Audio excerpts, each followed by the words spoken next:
Halo sobat anime, kemana weekendmu? Kalau Bang Jack tadi pagi pergi CFD nih, lumayan. Lihat lewat cewek-cewek Sudirman pada pargoy, ya. Dalam kesempatan kali ini Bang Jack mau bahas manhwa, yaitu Strongest Anti-Meta. Kemarin banyak yang minta rekomen, Bang, manhwa ini Bang, Strongest Anti-Meta Bang, wes. Dah, langsung aja yuk, tanpa berlama-lama, langsung aja kita gas. Dalam batai petir ada seorang bocah yang terjatuh dari atas sana. Bocah ini bernama Shuku. Terakhir ia berada dalam kecelakaan mobil. Namun kini ia tiba-tiba saja tersadar sudah berada di padang rumput. Kini tubuhnya pun tidak dapat bergerak, mungkin karena efek jatuh kali ya. Ia yang tidak dapat bergerak di sana melihat ada seorang gadis yang sedang berjalan ke arahnya. Sepertinya gadis itu tidak menyadari kalau saat ini Shuku sedang terbaring di sana. Gadis ini terlihat cukup manis dengan memiliki bukit boba yang terlihat cukup untuk digenggam dengan satu lengan. Namun ada hal aneh. Tiba-tiba gadis ini pun melepas pakaian dalamnya, seperti sedang akan melakukan kegiatan. Dan itu pun ia lakukan tepat di atas wajah dari Shuku. Shuku yang berada di sana tentu saja melihat suatu cahaya ilahi yang dipadukan dengan bunga mawar ungu nan indah. Waduh. Shuku yang awalnya tidak dapat bergerak dan berbicara, tiba-tiba dapat mengeluarkan suaranya. Ia pun mengatakan, "Hai nona manis, apa yang telah engkau lakukan?" Waduh, kau tidak dapat melakukan hal itu di sembarang tempat. Kaget setengah mampus membuat gadis ini langsung saja pergi dengan terbang meninggalkan Shuku di sana, yang tentunya belum sempat menaiki dalemannya. Setelah hal itu, tiba-tiba Shuku mengalami vertigo. Ia tiba-tiba mengingat masa lalu dari si pemilik tubuh, karena saat ini Shuku menggunakan tubuh milik orang lain. Dalam ingatannya itu, si pemilik tubuh ini adalah seorang pangeran. Ia termasuk orang yang sangat cerdas, namun memiliki tingkat kemalasan yang luar biasa. Tapi sayangnya ia sangat-sangat tidak beruntung, karena sejak ia menikah, ia selalu menghabiskan 7 hari 7 malamnya hanya untuk dengan istrinya. Hal itulah yang membuat semua ilmu spiritualnya rusak, bahkan menghilang. Ia yang tidak memiliki energi itu hanya akan menjadi beban keluarga dan tidak berguna. Maka dari itu, kerajaan pun membuangnya. Dalam perjalanannya, ia pun dibunuh oleh para penjaga, dan tentunya hal itu dilakukan atas perintah kaisar. Shuku yang sedang meratapi masa lalu dari si pemilik tubuh tiba-tiba kembali mendengar ada seorang yang memanggilnya mesum. Dari atas sana, si gadis manis ini masih belum menaikkan celana dalamnya. Ia kembali dengan amarah karena merasa diintip saat sedang melakukan hal-hal ya begitulah. Ia yang sangat marah dan malu, ia pun berkata kalau ia akan membunuh Shuku. Shuku yang ingin membela diri dan mengatakan kalau hal ini hanya salah paham, ia pun mengeluarkan emblemnya. Emblem itu merupakan tanda nama atau bukti kalau ia adalah seorang pangeran. Kalau di zaman kita kira-kira seperti KTP gitulah. Ia yang mengeluarkan emblem itu tiba-tiba mendengar suara sistem.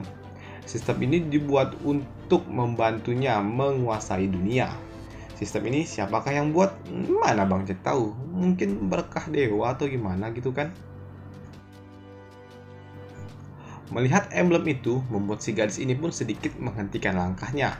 Namun hal itu pun tidak membuatnya diam. Kini ia malah mengeluarkan pedangnya.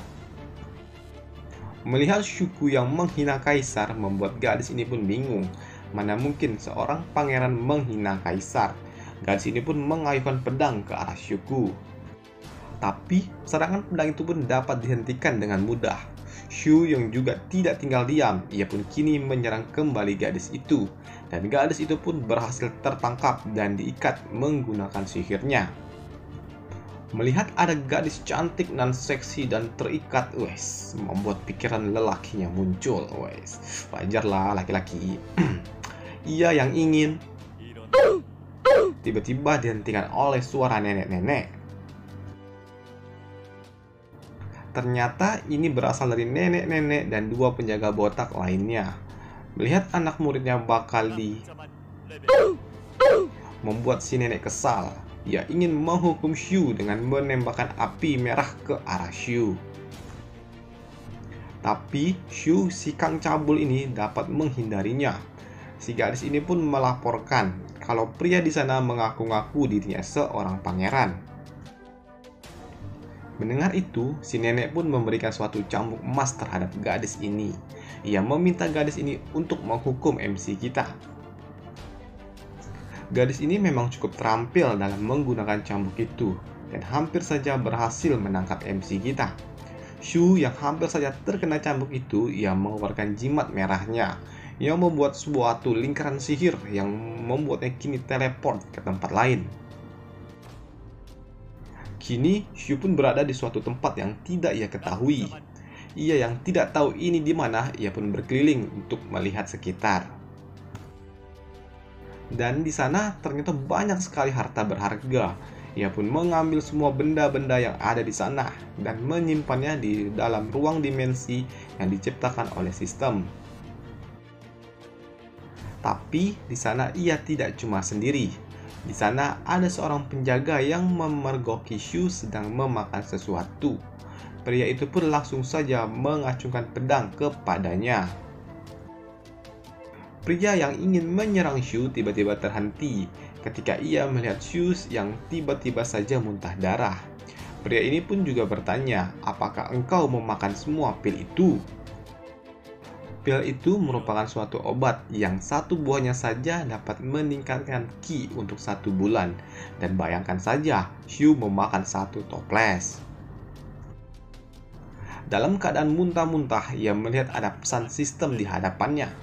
Entah apa yang terjadi, kini tiba-tiba tubuhnya pun mengeluarkan suatu gelombang energi dan muncullah cahaya putih yang menyilaukan.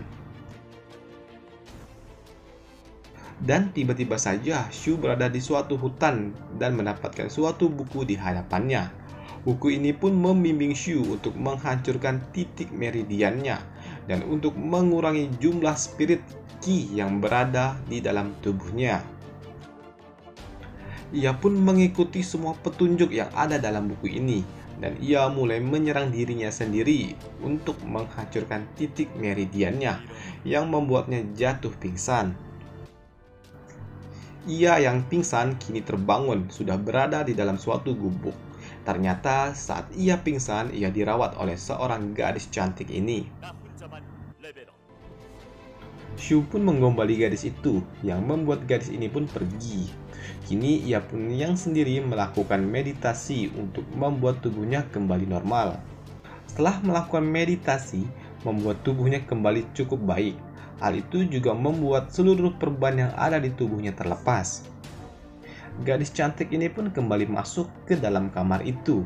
Tapi ia pun kembali keluar setelah melihat Tony peliharaan Shu ternyata kecil. Dan selesailah part pertama dari manhwa Strongest Anti-Meta.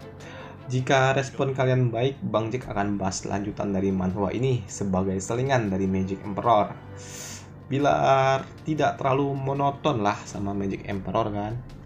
Kritik dan saran tolong dihajar di kolom komentar. Dan sampai jumpa di video selanjutnya. Bye!